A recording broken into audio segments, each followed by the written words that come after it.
And finally in 8th grade, well not finally, but in 8th grade, unfortunately we fell 4 runs short, chasing 152 with Tommy Fitzpatrick being unavailable for week 2. He took 7 for 30 in a fair bowling display. Ben Zilverstein at the other end taking 3 for 63. And then Tommy, I think they only had about 3 wickets in hand overnight, but they were on 139, so they need roughly 20 runs to win or thereabouts to win the game. Tommy Fitzpatrick finishing on 59, Jack Irving on 29, but unfortunately with 4 runs to go, Ben Zilverstein, the umpire, decided to give Don Lahulia out LBW. So that's cricket, and good on Zibber for being a good sportsman there, but unfortunate for the boys. But anyway, that's cricket. And the 7s were washed out, unfortunately. Sunday was a terrible day weather-wise. And the under-17s on the Friday were chasing 7 for 216, but unfortunately finished about 35 runs short, with Brodie Lawford top scoring with 62.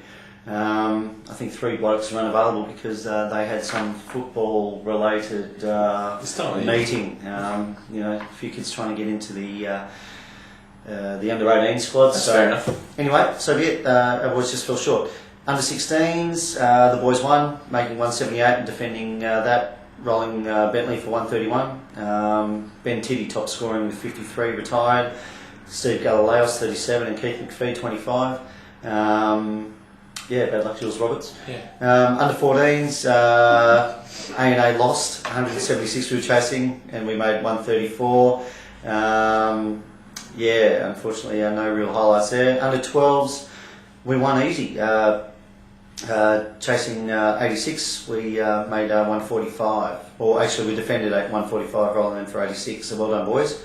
So that's Bentley A&A. Hopefully the boys do well in round 6. Moving on to Longmere Shield. As mentioned, Bentley A&A fell short by 30 runs, chasing Bentley 19's 326. We're playing Washington Park this week, so we need to win to be 3-3. In other games, Amiga were chasing Carnegie South's 227, and they passed them 6 wickets down with Clint Ferguson top scoring with 55. Patrick making 50 not out and Slucky 46. So good result for Amiga, I guess. I thought Carnegie South could have been good enough to beat Amiga. I just had a look. One of their opening bowlers wasn't playing, but I think they got a pretty good bowling attack, Carnegie South. But look, Amiga through their experience, and Slucky, Mullane and Ferguson got the majority of the runs and gets them over the line. So, And Kev Pereira top scoring for Carnegie South with 74. East Sandringham did the business. They made 9 for 278 with I think it was Luke Dallas making a ton. 70 odd again. Or did he make a ton? No, it's Carnegie South. He made 100. Oh, okay. Well, Luke Dallas made runs. Maybe it was Duddy who made a ton. No, he got 60 odd. Okay. Well, there's no highlights here, so East Sandringham should probably get on the internet a bit quicker. But East Sandringham making 9 for 278. They rolled LePage for 167. Steve McConkey top scoring with 54. He's having a good year, McConkey, with it, though. Yeah, he is. Playing lone hand somewhat. I don't think he's getting the support that he did last year with Cosmic. Yeah. And I know that Barney, Brendan Bennett, took 3 wickets as well for East Sandy. Mackie keep on doing the job. All out for 266 with Buddha, Damien Crotterfield 49, Phil Verrill 49, Dale Park 42, and Craig Park 26. As in Brendan Clark. They made 266 and they rolled Washington Park for 148. I think they had him like 5 for 60 or something. I think it was like 7 for 60. Yeah, something silly. Washington Park did well to recover and make somewhat of a score, but I think what people have been noticing is unless Craig Nader gets off to a flyer, the rest of the batting lineup don't really give much support. They've still got Jewel, Finney, they've still got the guys that they had last couple of years. It's just obviously a form. Chris Gorey playing in the seniors as well. So the experience is there, but obviously just not getting away. So hopefully it continues this week. Well, exactly, that's right. And second last game, Brighton Union, they rolled Elwood for 133 with Stewie Bell, their off spinner, taking 5 for 41.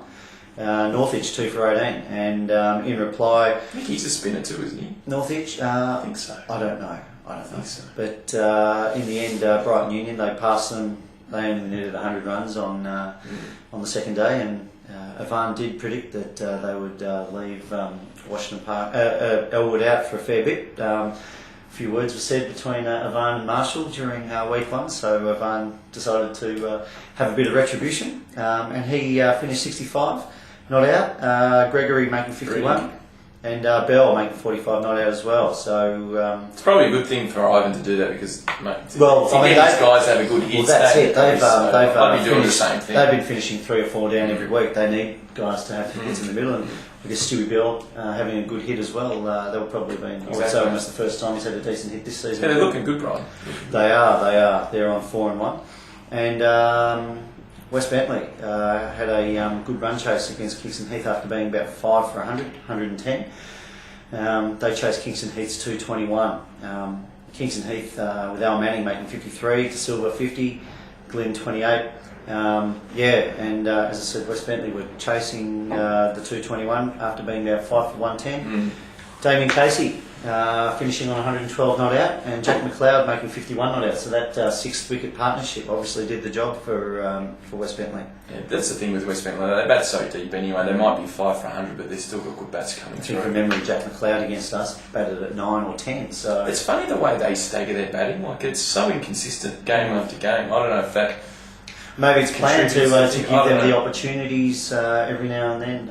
Everyone gets a different go, but you hope it comes off more times than not. Then. Well, that's right. I mean, obviously, it's good to have a case back for West Bentley now that the Spring Racing Carnival's over. But good luck to West Bentley. They're starting to get the season back on track after being 1 and 2 after 3 rounds.